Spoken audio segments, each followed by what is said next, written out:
Okay, y'all. So I am out here on the beach, just chilling on the steps with one of our guests. Now, a lot of people have said, well, I don't see any men. We need to get more men up in there. Well, looky loo, I got me a single African man. Yes, who has been a guest of the Exodus House for the past few days. And tell them your name. Yeah, how's it going? My name is Chasles Abima Oh, from New York. okay. I've been out here for the last week or so. Zanzibar for a couple days, and then over here for the last half of the trip. So it's been fun. It's been fun so far. Wow, really? Okay, so tell us a little bit about your background and what drew you to the Exodus House. So I found out about Xodus House on YouTube. I think you did an Interview? interview with Traveling Sister, I believe. Oh, fantastic. And Big up Traveling Sister. yeah, sure. So yeah, definitely, it was kind of interesting. I wanted to see what it's all about, since I was going to be in the area anyway. I did want to do a trip to East Africa. I do, like we talked about earlier, a lot of other places I wanted to visit were on lockdown, so definitely Zanzibar was on my list, and also going back to Dar es Salaam. So once I did some research on YouTube, found out your place, I booked it online, and here I am. Fantastic. Okay, so give us your honest review as a single man. What was it like? In your accommodations, how did that feel? What was that like for you? No, it was good. Everyone's hospitable. From Joseph, you have Jackson. Yeah. They're able to show me around.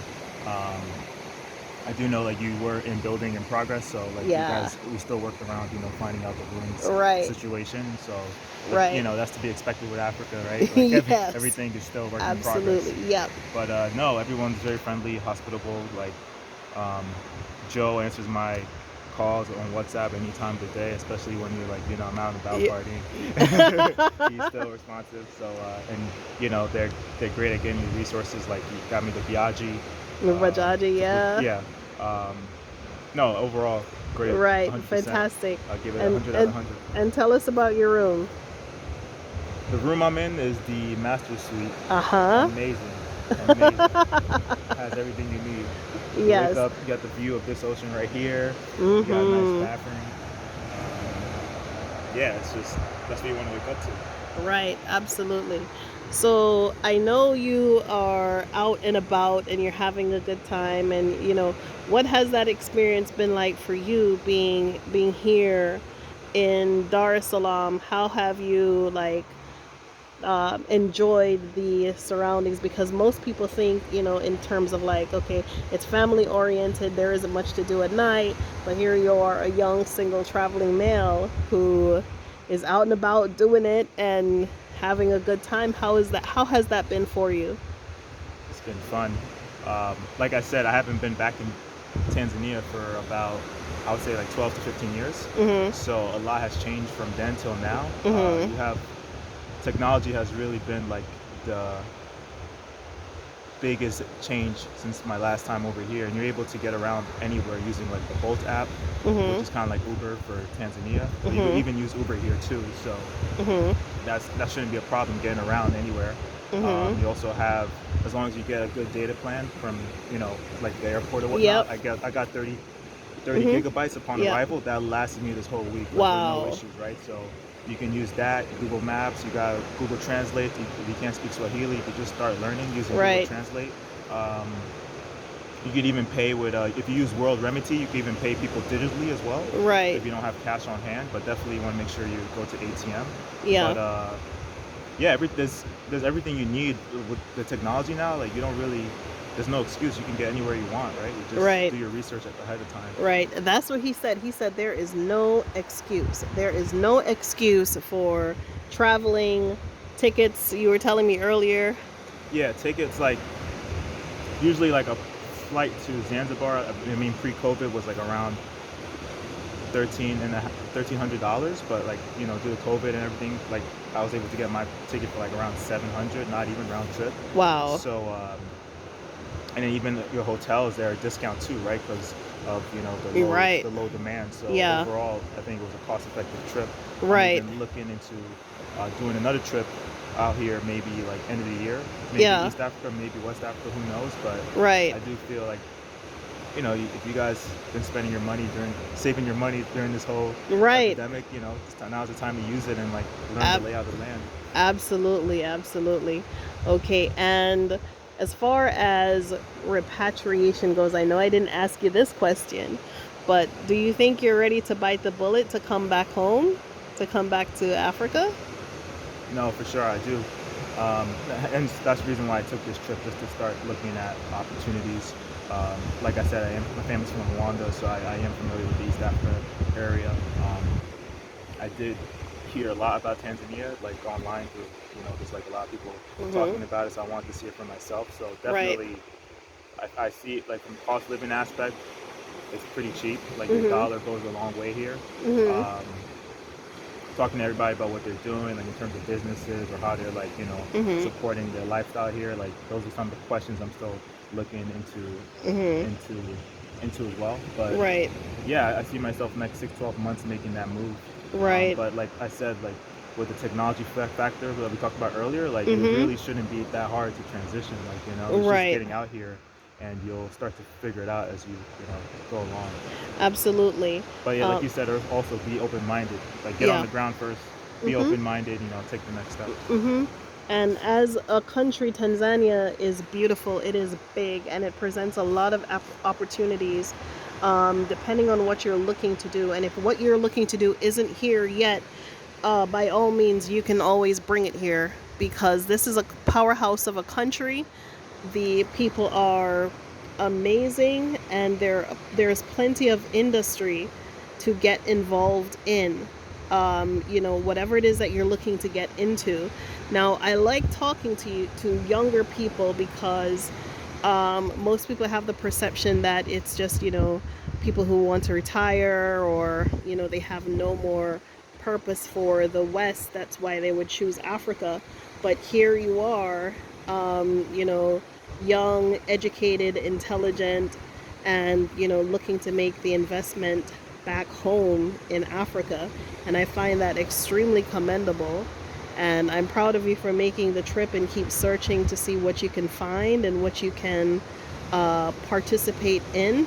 And as you said, technology wise, this is definitely a place to really focus on, because if it's not here, you can bring it here, and you can work from anywhere in the world. Even if your industry is not here, Hmm. you can make your industry online Hmm. and do that here, and earn your income Yeah, I know a while lot of you're people are here. working remote now, right? So, Mhm. I mean, my data, like your phone, you have service mostly everywhere. Like even when I was in Zanzibar, I had good connectivity out Yeah. there on my phone too. So it Yeah. was very surprising. Yeah. Um, so definitely, like, there's no excuse really. Yes, absolutely. No excuse. So this is not your first time in Africa. In No, this is not my first time. I did multiple trips out here. Mhm. Um, 2018, I did a group trip with a couple of friends. We went to Mhm.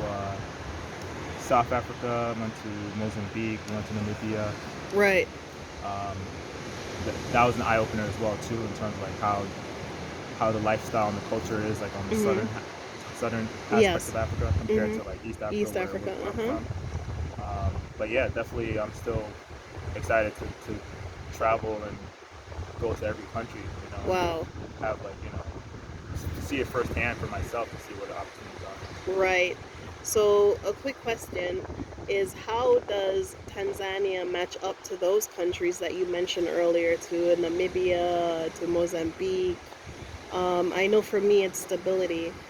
The stability of the government and the political structure is definitely attractive. What is it that's attractive to you? And from what your perspective is, you've been to these countries. How does Tanzania hold up? No, definitely you're right. Stability uh, is up there. I think Tanzania is always going to be a stable place to live in. Mm-hmm. Namibia is also very stable, like just Right. based off on that short stay there. You could just tell everything's like structured, organized. The government knows what they're doing. That's definitely a good factor into where you want to move into.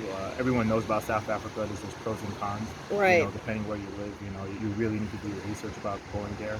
Mozambique is still developing. It's still like a developing nation, but there are people that are living out there as well too. But I would say in terms of data connectivity, Tanzania's up there, South Africa's up there, and then Namibia for sure. Okay, awesome. All right, so is there anything that you would like to share with us before you go? I don't want to take up too much more of your time. I mean, you just got to take the plunge, right? Like everyone just has to go and just like come here for a while, come here for like a week, just visit, get a lay of the land, like you don't have to go all in at once. Just try to like inch your way in there. Just try to imagine yourself like living with the locals. Taking it like how we said, a phased approach, right? Like break it down into phases. And, you don't want to take it like one big chunk at a time. You want to take it one small piece at a time, and focus on just like the bare minimum of what's needed for every phase. And you said something important earlier when you said you want to be minimal when you come to Africa, and that means releasing of some of the things that you have, some of the belongings. Can you get into that for us a little bit? When you say minimal, be minimal to make your journey lighter, what do you mean? Oh yeah, like minimalism, right? Like some people like to live off one bag. I think there's a whole Reddit there's a whole Reddit page on just people living off one bag, or like some people live off one suitcase, right? You want to be able to just be mobile when you're traveling and have everything you need more or less in one suitcase. So just really understanding, what do I need on a day-to-day basis. Like for me, for example, when I'm traveling, I do have my laptop in my suitcase, but I don't carry it around with me like when I'm in the city. Like I have everything I need on my phone. My laptop will just be like when I'm in a hotel in a secure place, right? I just pack the bare essentials needed for the trip, and everything else can be bought when you're here. Absolutely. And then also, you don't have to pay any extra costs in terms of like suitcase fees, baggage fees when you're traveling as well too. So some people can even go as light as one carry-on bag, right? Like Yeah, but you see, you're a single guy. Yeah. You're single. Some people don't have that luxury, right? Exactly. So it depends what what your situation is. Yeah, but absolutely, it depends on your situation and your lifestyle and how you're living, right? And if you have children, obviously one suitcase isn't going to really work.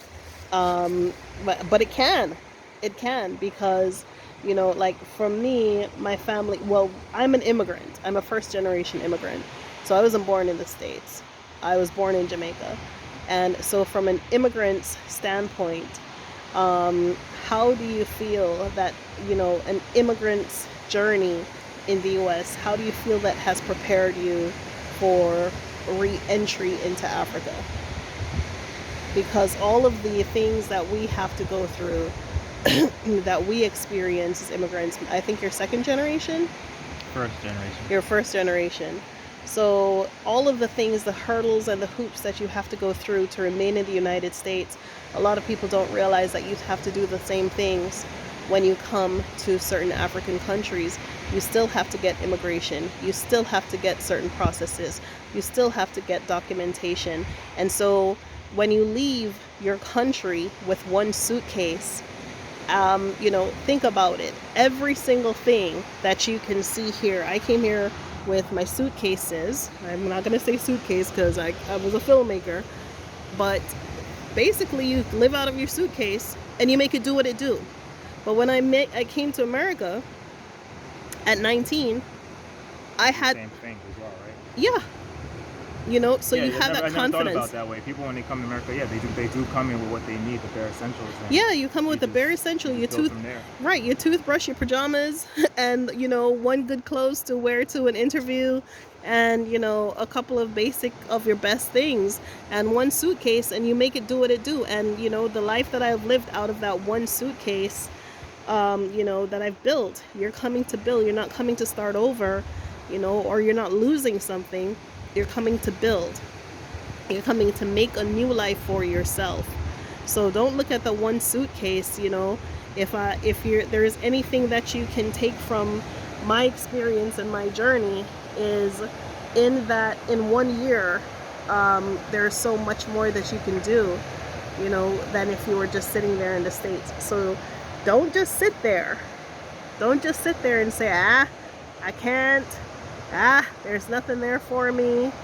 You know, this is a young, educated fellow traveling throughout Africa telling you that there is so much more for you. Yeah, no, there's a lot going on here. And there's still more I still have to learn, right? So it's definitely when you're out here, talk to people, get to know the culture, get to know, you know, who the communities, right? But just take it one step at a time, and Absolutely. I think slowly but surely, as long as you have that long-term plan, you'll be able to make it happen. So I'm still in the process as well, so I'm willing to help out if anybody needs any help too. Like, we can share what we know and Right. go from there. Absolutely. And that's the purpose and the beauty of the Exodus House, is having the community, the relationships that you can touch other diasporans who either they're here or they're coming here or they're visiting here, but the community is here, and we have a place that we can connect to each other, that we can learn from each other and share our knowledge with each other. Yeah. So anything else to add? I think that's all I got for now. Okay, fantastic, y'all. All right, so take care till I see you again. Bye. Bye-bye. Bye.